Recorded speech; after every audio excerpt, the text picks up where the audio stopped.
Okay, so we were talking about pride, arrogance, remember? Yeah, and so those first three kinds of arrogance being where we're comparing ourselves to others, so to people who we're equal with, to people who we're better than, to people who we're not as good as, but in all three cases, we come out the best. Okay, so this clearly creates problems in our social relationships.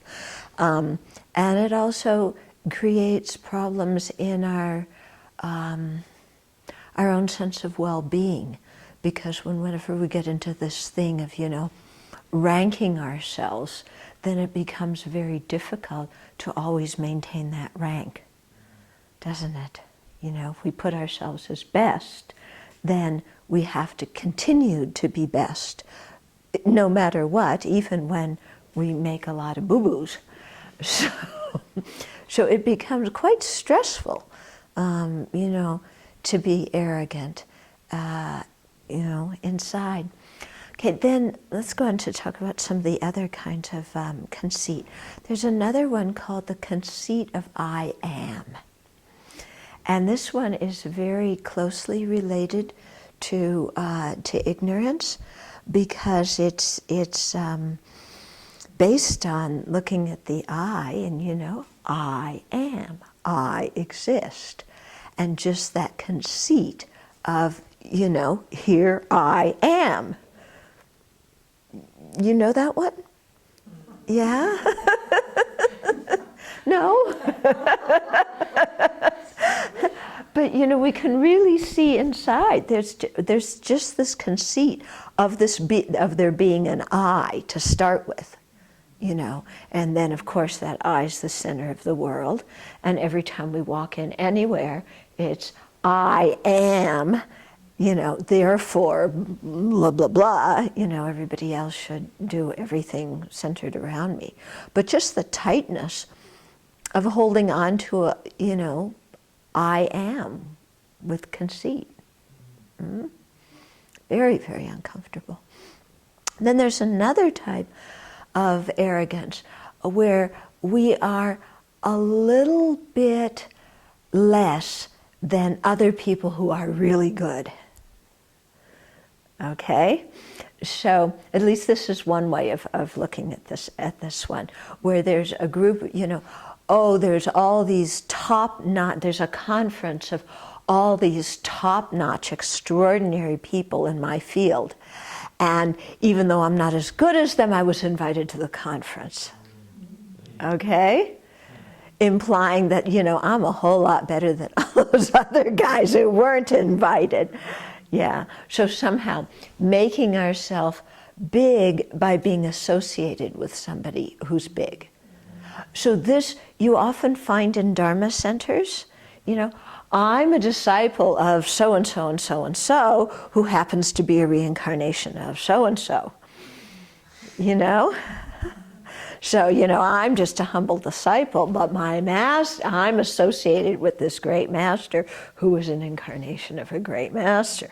Now, there's certainly nothing wrong with having these people as our teachers, but what I'm talking about is the conceit of, trying to puff ourselves up by association with people who are better than us, even though we don't claim to be as good as them. Okay, another version of this one, Nagarjuna in Precious Garland describes this kind of conceit in a slightly different way, and this is the conceit of inferiority. So instead of your being almost as good as people who are really good, or being associated to people who are really good, it's the opposite of, well, I'm just, forget me, I can't do anything well. And so this is the one that really feeds into low self-esteem and creates that, very concrete identity of, I just, can't manage. And You know, and just like the conceit where we puff ourselves up and we're better than everybody else, we won't take anybody else putting us down, and we get really angry when they do. When we're attached to this conceit of, you know, I'm so worthless, whenever anybody contradicts that and tries to praise us or tell us we're worthwhile, we get very upset because they're not seeing us accurately. And so then we mess up, so in the hopes that they'll see us more accurately and know how, you know, hopeless we really are. Okay? So, you know, this is the one that comes up lots of times when we talk about guilt. You know, if I can't be the best, I'm going to be the worst. But somehow I am not like everybody else. You know, believe me, I'm really, you know, the worst. So this one's a big problem too, isn't it? Yeah. You can see how they're all, you know, these different kinds of conceit are revolved around, you know, self-image and how we think of ourselves. Yeah, big problem. So just noticing it is already very good. And then we can begin to investigate it and ask ourselves, is my self-image accurate? Yeah. And most of our self-image is based on rubbish, isn't it? Yeah. When you ask yourself that question, and you're used to using faulty mirrors to reflect the answer, how do you really begin to discern more accurate? Okay, so when you're used to faulty mirrors telling you who you are, how do you begin to discern? I think you have to sit there and just, you know, and just go, okay, what are my talents? Without comparing them to anybody else.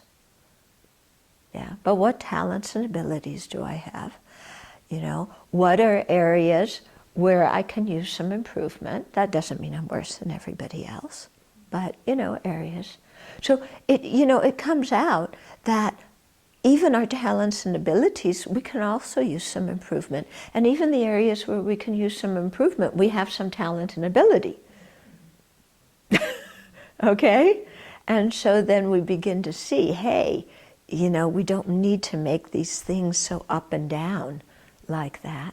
And and also we get a sense that these things are always changing, you know.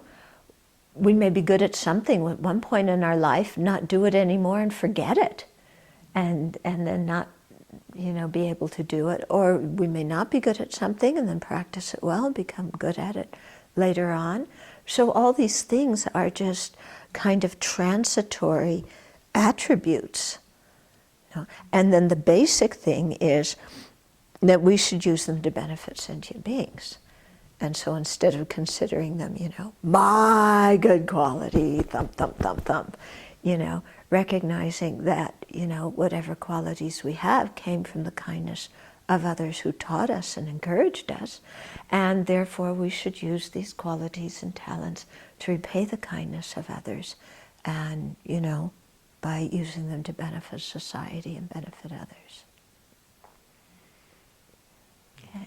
Because you hear lots of times, like at different universities, that people won't share their research. Or, you know, in the medical school, you check out all the books on something so that somebody else can't get them. Yeah. Yeah. So, you know, this happens in certain fields where people are only thinking of themselves and they don't want to share even knowledge. Yeah. Which is very unfortunate, isn't it? Mm-hmm. And so it even comes up in the Dharma, you know, and I've heard it pointed out explicitly in teachings, especially in the Bodhisattva vows, that not teaching somebody because you don't want to share your knowledge because then they'll know as much as you or maybe more than you, that's definitely, you know, a transgression of the Bodhisattva vow. Mm-hmm.